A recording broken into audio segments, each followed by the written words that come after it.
المرأة التي أحبت الرسول فوهبت له نفسها، آخر امرأة يتزوجها النبي صلى الله عليه وسلم، واللي جوازها كان بعد مناسبة ميمونة فسماها ميمونة. حلقتنا النهاردة عن أم المؤمنين ميمونة بنت الحارث.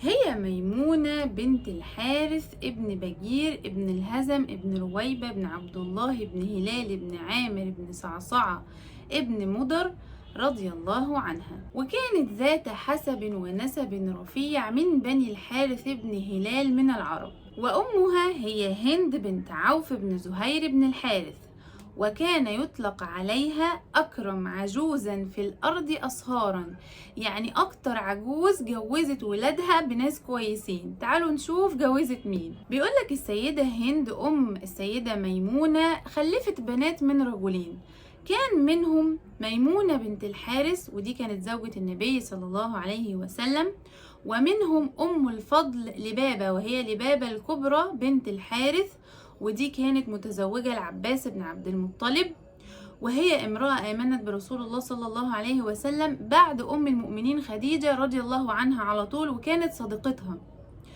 وكان عندها برضو سلمى بنت عميس من رجل تاني، ودي كانت عند حمزة ابن عبد المطلب، يعني كانت متزوجة.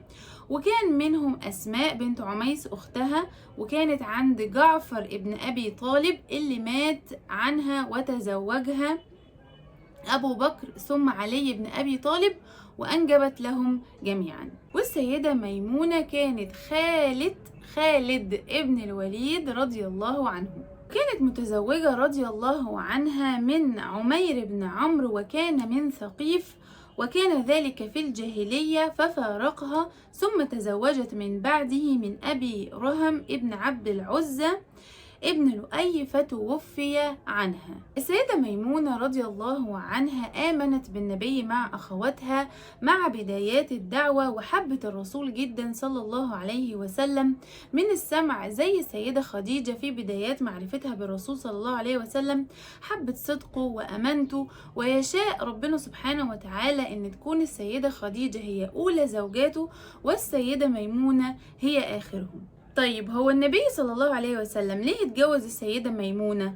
بيقولك ان في سنة 7 للهجرة واثناء تأدية الرسول صلى الله عليه وسلم للعمرة راح له العباس بن عبد المطلب وطلب خطبته للسيدة ميمونة، يعني طلب خطبة الرسول ليها لانه كان ولي امرها في الوقت ده، والطلب ده كان بناء على افصاحها لاختها ام الفضل اللي كانت عند العباس بن عبد المطلب، وقالت لها ان هي بتحب رسول الله وان هي وهبت له نفسها، ومن هنا كان الطلب. وذكر ابن هشام في زواجهما بقوله: ويقال إن التي وهبت نفسها للنبي صلى الله عليه وسلم، وذلك أن خطبة النبي انتهت إليها وهي على بعيرها، فقالت: البعير وما عليه لله ولرسوله، فأنزل الله تبارك وتعالى: وامرأة مؤمنة إن وهبت نفسها للنبي إن أراد النبي أن يستنكحها،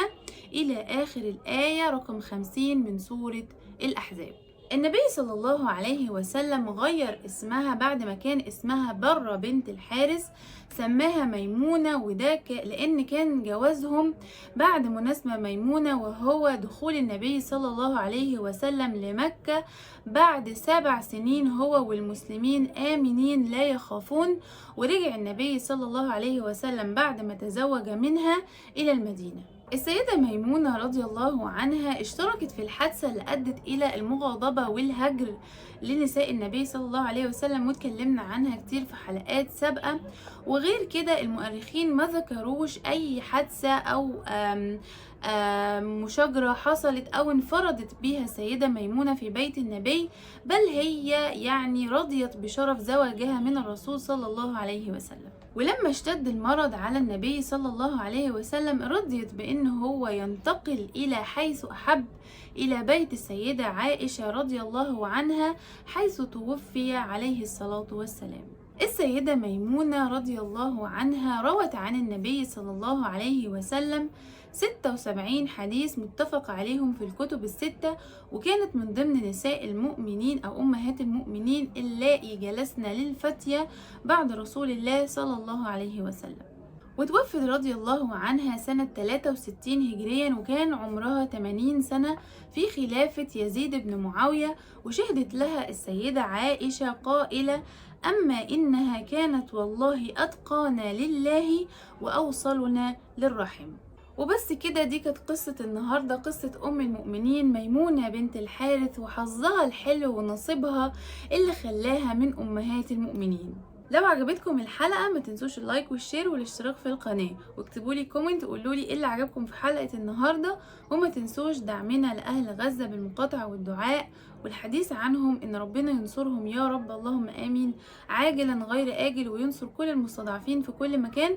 واستنوا قصة جديدة من قصص أزواج رسول الله وفيديو جديد من تربية الكتب مع إيمان سعيد، والسلام عليكم.